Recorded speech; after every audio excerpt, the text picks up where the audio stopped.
Welcome into this edition of Making the Leap. Glad to have you here. Today we bring back a friend for I don't know if we're going to start handing out patches or jackets for I don't know, multiple making visits. Award, do a trophy, something. Yes. Ginny Gentles will be with us today. We're going to talk a little bit about something that's not, I guess, specific to Christian education, though it's certainly something that every school, public, private, probably even homeschoolers are dealing with, and that's phones, the pervasiveness of phones, and what schools' policies are or aren't, and ages. And so anyway, we'll get into some of that as well as some other cultural issues. Always appreciate your reviews. We start today with a new review from Bobby Bearcat. That's probably an homage to our college, I would guess. I'm thinking. That was our mascot. We're Northwest Missouri State grads, Yes. and Bobby Bearcat was our mascot. So I assume this is probably from a fellow Northwest alum. Yes. It left a 5-star review. Thank you.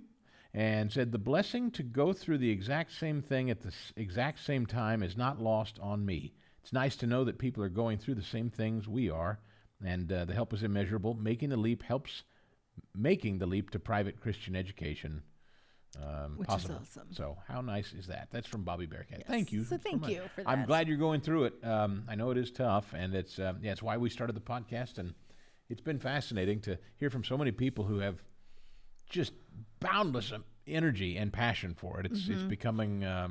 Well, last week talking with the women that are starting the school out of Cameron, like that's amazing. Watching the parents that are coming into, we now know of, again, there's another family that we know that is moving their kids from public education into a Christian education realm. A different family that we know has reached out. They're taking a tour of a school nearby and looking, and it's really a cool place to be at, to watch that journey unfold, knowing ours now is coming to the end of a 2-year place. Like, it feels like yesterday a little bit. And then in some ways I'm like, man, we have done a lot in the 2 years with this, and how we've seen our daughter grow and change, how you and I have grown and changed with just not this podcast piece, but having our daughter in that place has just been incredible. And so I like getting the review, the feedback, knowing that there are parents. Jenny also does a podcast where she talks about the legislative aspects of this. So if Students over systems. if you're very interested specifically in what states, what state capitals, what governors at the federal level, what's happening legislatively in education. She's very steeped in that. We don't do so much of that, but she does because she's near the swamp. So that's kind of. And she's a good background in education policy and reform and things like she's just very measured in her approach. I always enjoy talking with her. So I would definitely check that podcast out for her as well. We are here today with Ginny Gentles, who we've had on before. We are now our third person. She's becoming a regular. She's a regular. I think, Jenny, you have the distinction of being our most frequent guest now. Congratulations. You get frequent flyer mileage. Oh, thank you so much. I am honored, truly. Well, I know you're doing a lot of, work in the podcast world. We talked with you actually when your podcast launched. I know I'm watching the different things that you get involved in when you're with your work with IWF, which I think is just tremendous. That's Independent Women's Forum. I forget. Not everybody knows all the acronyms. Yes. But I was so, reaching out to you and talking because I also, beyond all the political and all the, that world where it's just, I feel like a constant barrage of information. More than that, and most importantly, you're a mom. Like, you're just a mom. You're like me. Like Chris is a dad. We've just got these issues, I think, that are always surrounding our kids. And so I wanted to go ahead and have some conversation around the idea of just being a parent, what that is like, the world of, this Christian education world, and what you're doing in that world with regards to the school that you have your daughter at. Yes, well, I feel very fortunate to have been able to enroll both of my daughters in faith-based schools. We left the public school system when the public school system abandoned us, and that was during the school closures in 2020. And really, the school stayed closed in my area for over a year. But then we realized we didn't want to return when the schools opened again. They were not prioritizing academic instruction, and they were not teaching anything that really mirrored the values of our family. And so I was able to find a K-8, just sweet small faith-based school in Arlington, Virginia, where I live. And that worked for both of my daughters last year. And then this year, my older daughter started high school. She's just finishing up ninth grade. And I kept her in a faith-based school. And that's been the right fit for our family. And I feel fortunate that we were able to afford that. And it has inspired me as a school choice advocate to want to push even harder to make sure that families have options so that they can all take advantage of this. What's the status of things in Virginia? Virginia became sort of the most famous of all the states for the fight over school choice. Glenn Youngkin's election sort of hinged on that as a subject. Is that still as white hot? I've heard from certain school choice advocates that the issue has maybe it's not as flashpoint as maybe it was a year ago. Have you noticed that, or are the parents still engaged and as passionate on the issue?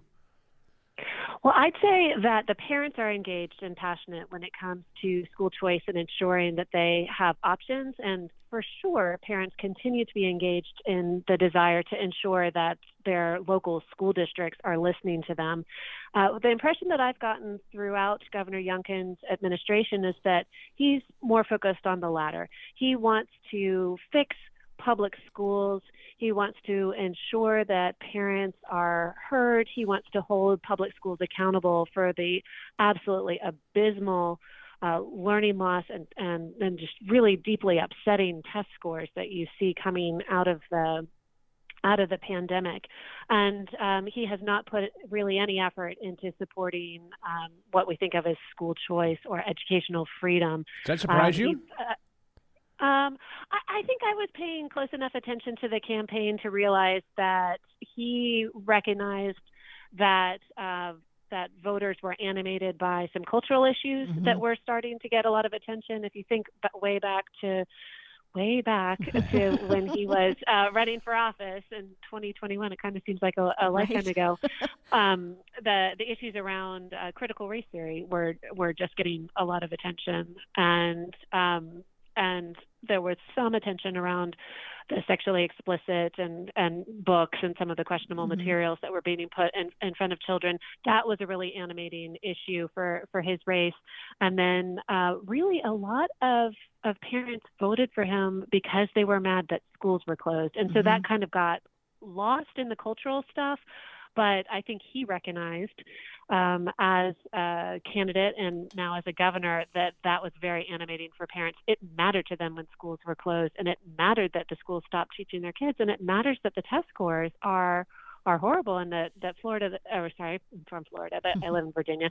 Virginia, used to be consider itself like, doing a pretty good job when it comes to public education. You can't say that anymore. We're bottom of the pack on by some measures now, with the learning loss and the slide, and so those are the things that he's focused on. He's a data guy too, so I think he just he's really gotten caught up in the scores and the data. And unfortunately, governors in Virginia can only stay in office for one term. Right. Like they can't run for a subsequent term right afterwards. So he's going to run out of time to start advocating for school choice if he doesn't do that leading into the next legislative session. I hope he will. Sounds like Winsome Sears is interested in stepping into that role, though. I've interviewed her before, and it sounds like she may. I don't know if she shares the same agenda. But let me ask you this, Jenny. I'm conflicted about this, and I know Christine probably is too. Or maybe not. I don't mean to speak for you. But can we nibble around the edges and save and reconstruct public schools in our image, or are we more interested in fighting for choice to take our kids elsewhere? Where do you feel your energies are focused? Well, I think throughout my career, I've been pretty clear that we absolutely have to ensure that families have options to leave, because systems do not turn around quickly. They are not responsive to the needs of individuals, whether that's students or parents. School boards might flip as far as who's in charge, but they'll flip right back. And I've seen it over the years. Where I've shifted a little in my thinking on this is that absolutely we've got to push forward as hard as possible and ensure that families have options and advocate for school choice. But it's not just so that families can leave. I think that expanding school choice programs to these universal programs that we're seeing around the country is going to empower the families who really want to stay, who are like, I love sending my kid to school down the street. I'm not one of those, but there are those families. I love that the kids in my neighborhood can walk to school together.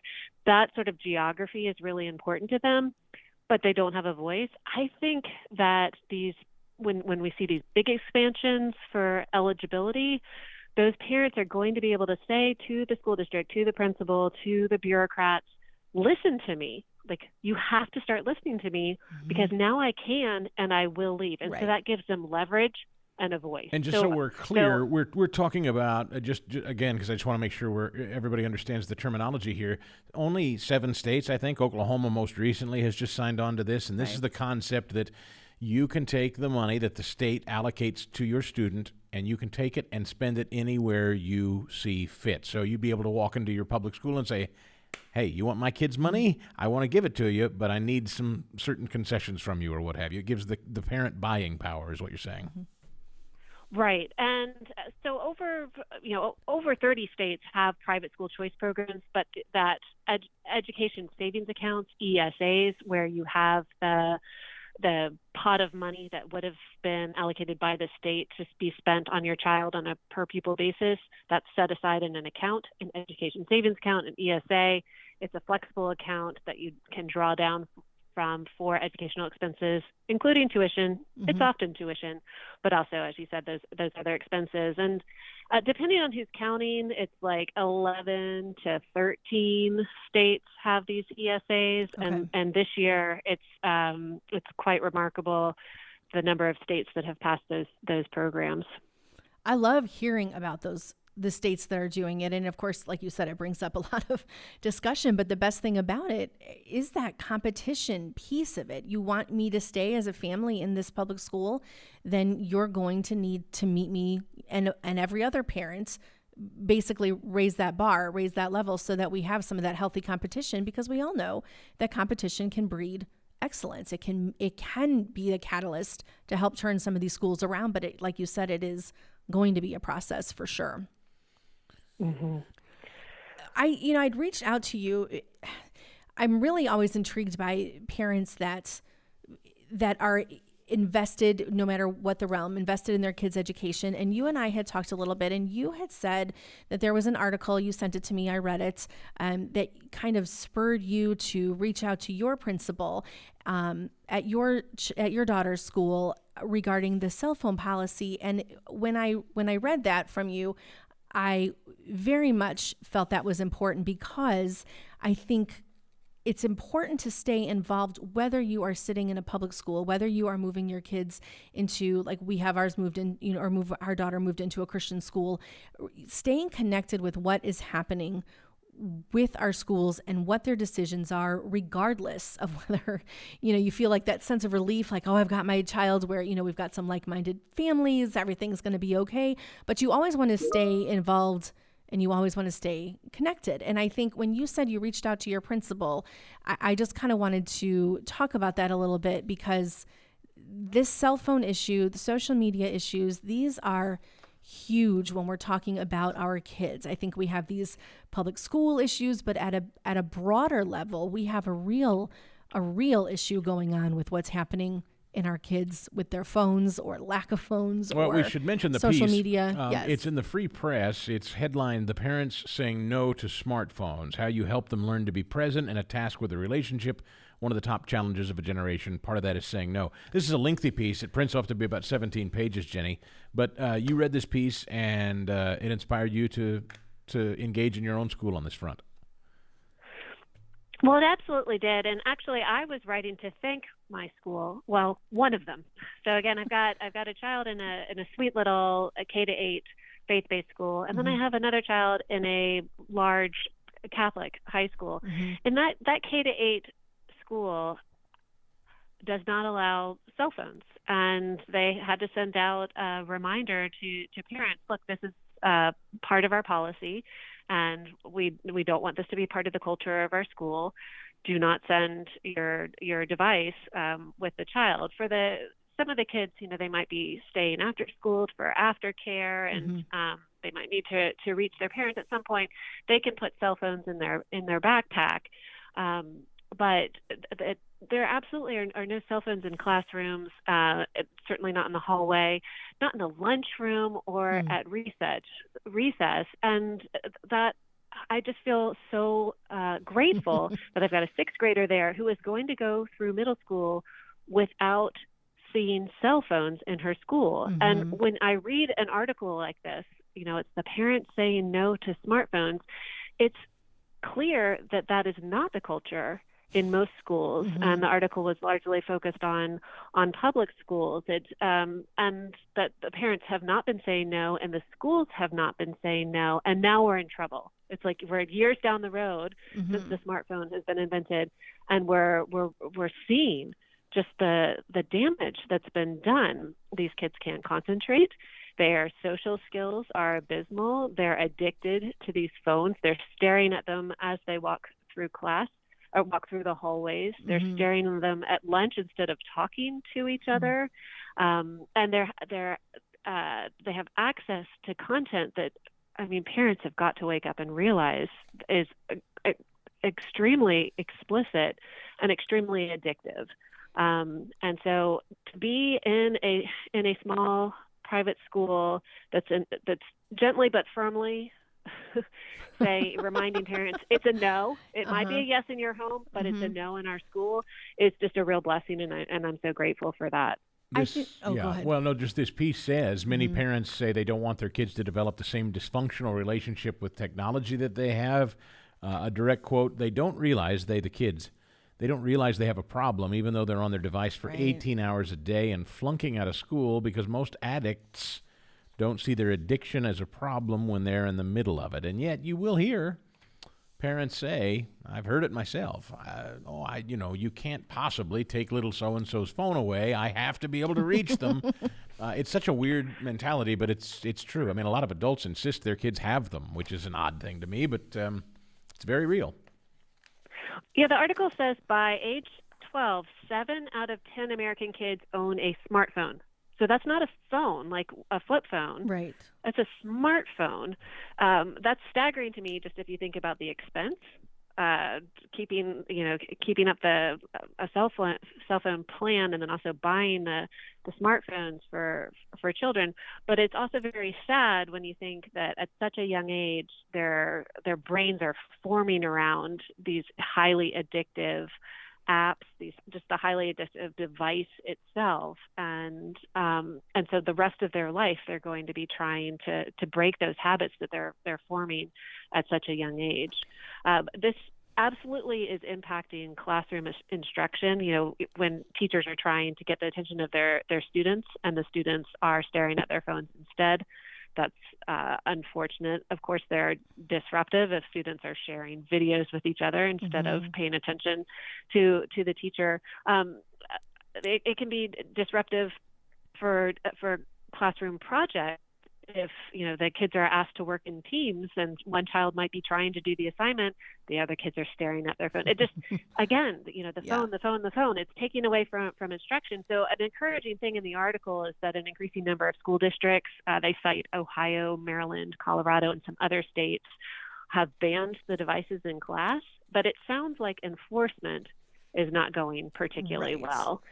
I think that's probably one of the hardest things. I know at the beginning of this past school year, our junior and senior came home, and they were horrified by the cell phone policy that was being enacted at their school. They're at a public school, and they they came home and they were like, what is this craziness? And I remember we were all sitting outside, we were talking, and they just thought it was ludicrous. And our daughter just laughed, and she said, welcome to my world. We don't get a phone at lunch and here and there, because she's in this different environment. And I said, well, if I'm not going to argue. I think it's absolutely fantastic. Teachers shouldn't have to compete, no matter whatever realm it is, public, private, it doesn't matter to me.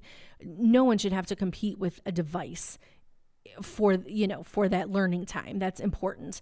And so they were telling us, well, the teachers said they're going to have like a hanging, some like hanging bag, and we all have to put our phones in there, and then we can pick them up at the end.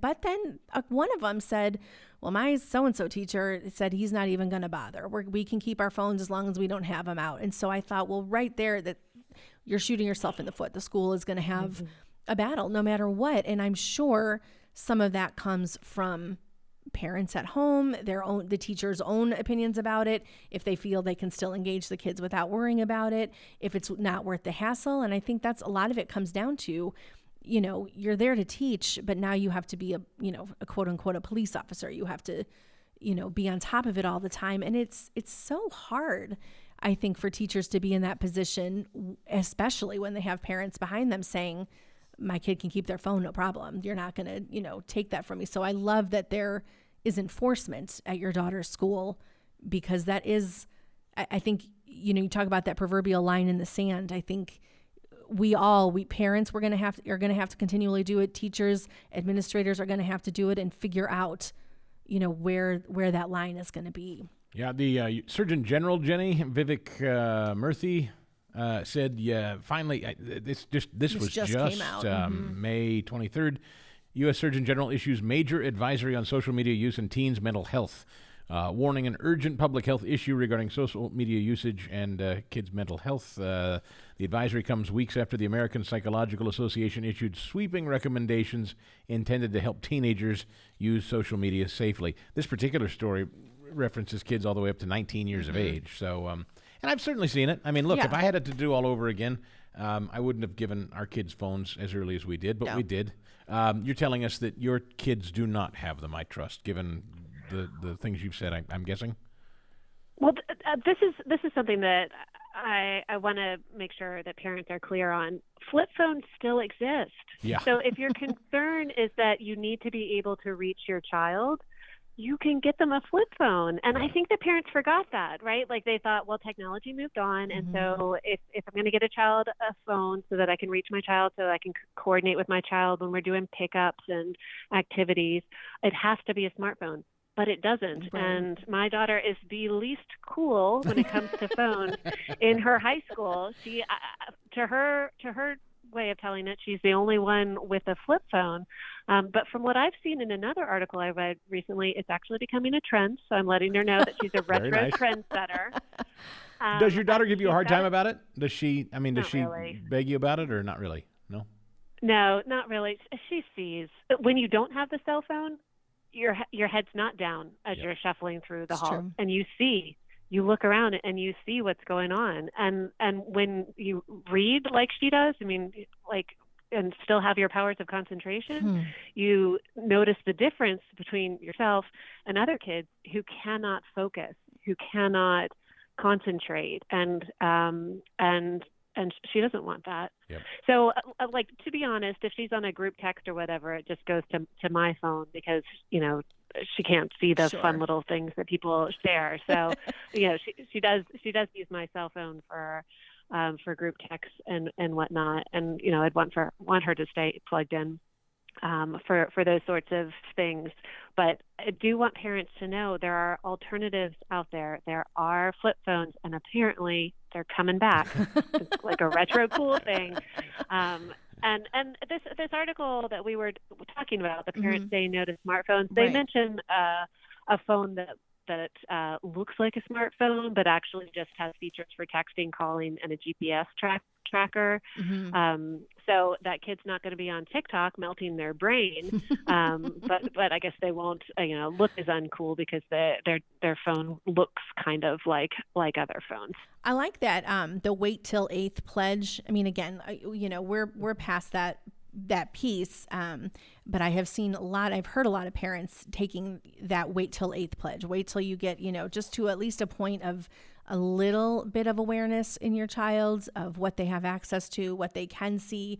And I thought, well, that's also a start. I'm always a fan of just, for a parent that's hesitant or not sure, like a baby step your way on into it. So, if you feel like, oh, I can't do that, well, maybe you can wait till 8th instead of 6th, or maybe you can wait till 7th instead of 5th.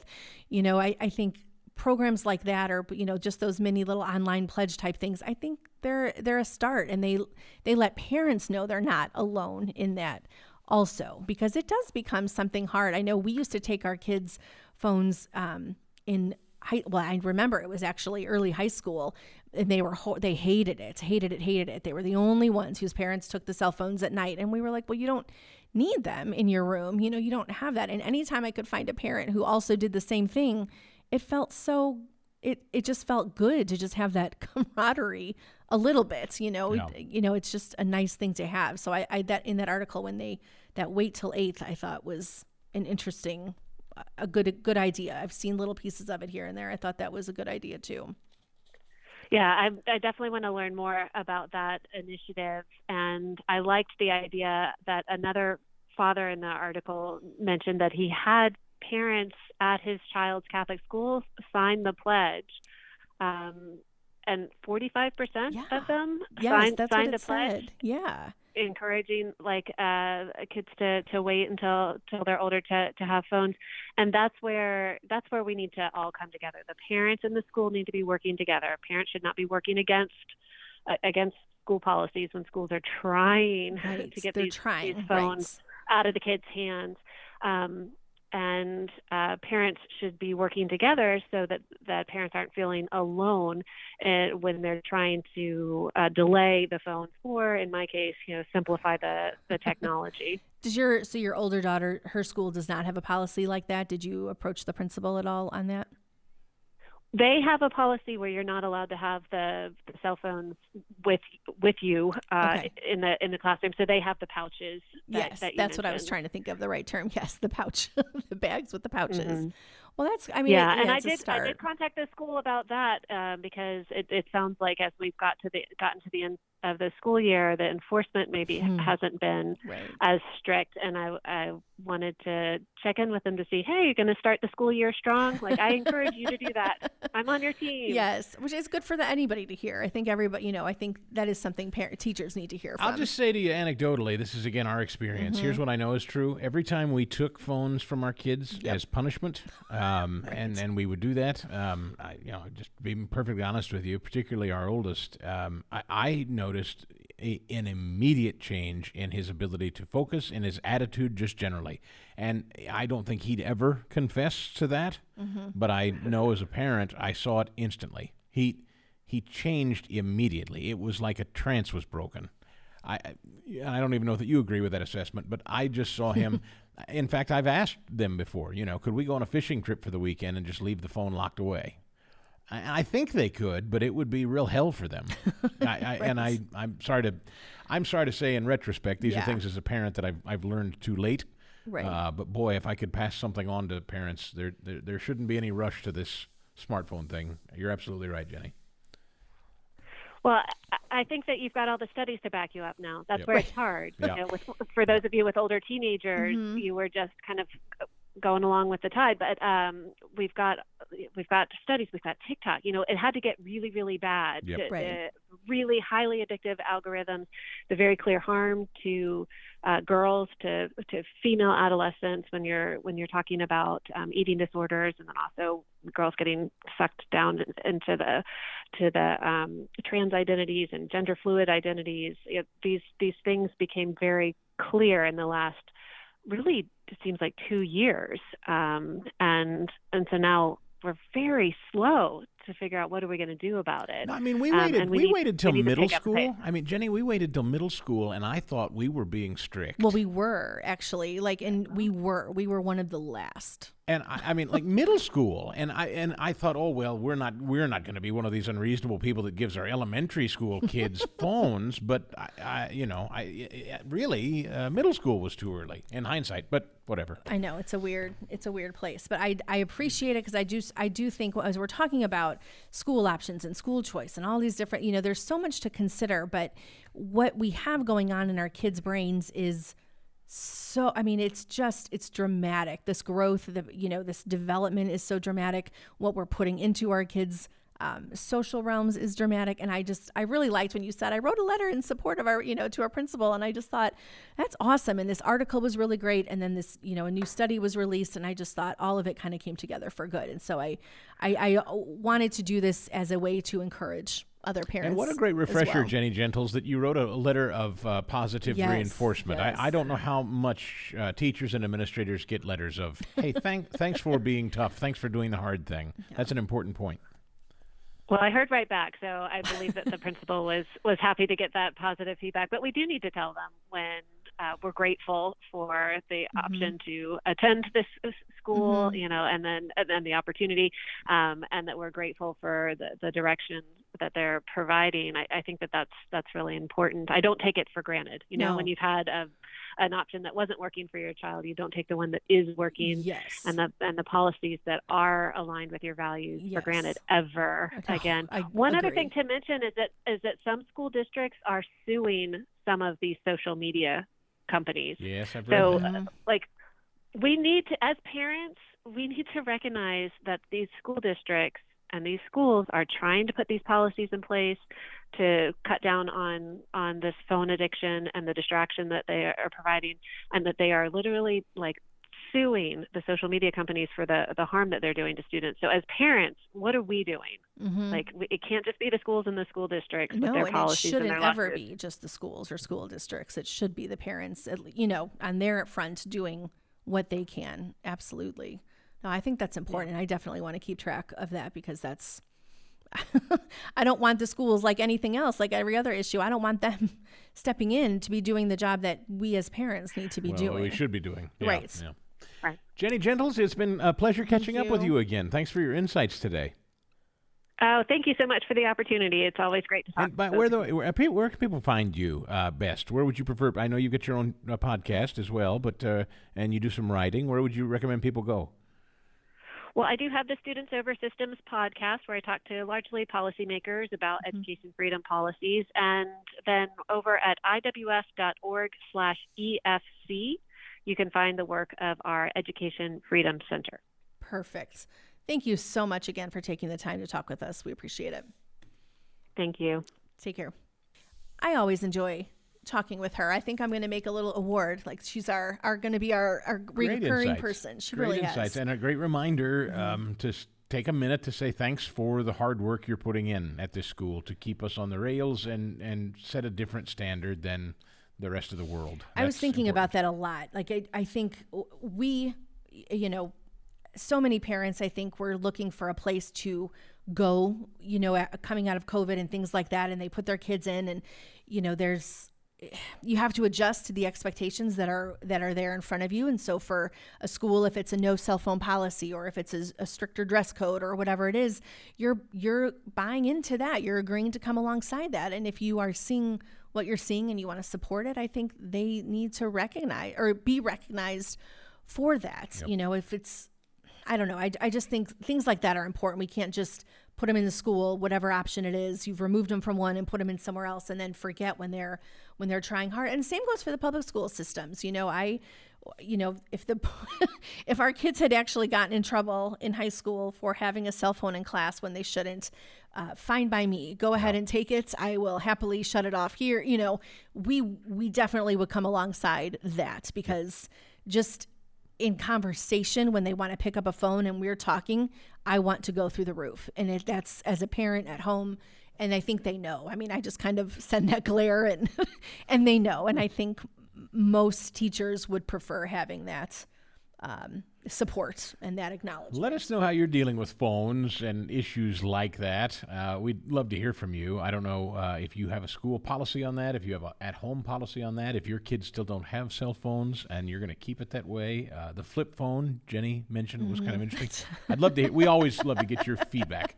Let us know how you're handling this. Or maybe it's the opposite. Maybe your school is like, nope. We need, not only are phones fine, but you need to access everything. through a phone if you don't have an iPad or what, that kind of thing. So maybe it's even the opposite, and maybe that's a struggle as well. You can send us any kind of feedback, any kind of info. We have an email address that you can use, hello@makingtheleappodcast.com. You can go ahead and contact us on social media, Facebook and Instagram at Making the Leap Podcast, Twitter at making_the_leap podcast. Thanks for your reviews. Yeah, so I was going to say, your reviews. Downloading. Written reviews at Apple Podcasts. Spotify now has comments. What did you think about this episode? So if you're on Spotify, Apple Podcasts, leave remarks and comments. And the 5-star reviews are very helpful. Always sharing this, too, is great help. It's wonderful. Subscribe so you don't miss an episode, too. Subscribe. Thank you. And we will be back with you next week. Making the Leap is a podcast presentation courtesy of the Herzog Foundation. Please rate and comment on the show, as well as subscribe so you never miss an episode. And we'll see you next time on Making the Leap.